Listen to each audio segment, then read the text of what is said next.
చిన్నదాన్ని ఏ స్కూల్లో వేయాలి అని చూస్తున్నానమ్మా. ఇక్కడ 2-3 స్కూల్స్ ఉన్నాయి, కానీ అందులో బెస్ట్ స్కూల్ చూసి వేయాలి కదా.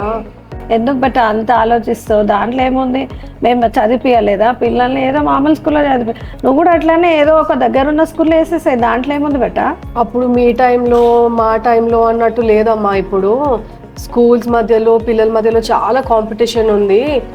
ఎవరైనా they want the best for their children కాబట్టి అసలు ఫీ గురించి ఆలోచించకుండా కూడా చూస్ చేసుకుంటున్నారు. అలాగే నేను కూడా అనుకుంటున్నాను వాళ్ళ ప్రీ స్కూల్ ఫౌండేషన్ బాగుండాలని నేను ఆలోచిస్తున్నాను. కాదు బెట్ట, నువ్వు చాలా ఆలోచిస్తున్నట్టున్నావు. అసలు ఏం డిఫరెన్స్ ఉంది అప్పుడు స్కూల్స్కి ఇప్పుడు స్టాండర్డ్ స్కూల్స్ అని అంటున్నావు? దానికి దీనికి ఏం డిఫరెన్స్ ఉంది? ఇప్పుడు చూడండి అమ్మా, అన్నయ్య కొడుకుని వాడు ఇప్పుడు వాళ్ళిద్దరు పేరెంట్స్ వర్కింగ్, అసలు వాడికి టైం ఇచ్చే వాళ్ళు లేరు. వాడు ఒక్కడే ఉంటాడు, కానీ వాడు ఎంతో రెస్పాన్సిబుల్గా ఉంటాడు, ఇండిపెండెంట్గా వాడి పనులు వాడు చేసుకుంటాడు. బయటికి వెళ్ళినప్పుడు he knows how to behave. స్కూలే నేర్పించింది కదా వాళ్ళని, అంటే అలా ఉండాలి, అలా చెయ్యాలి.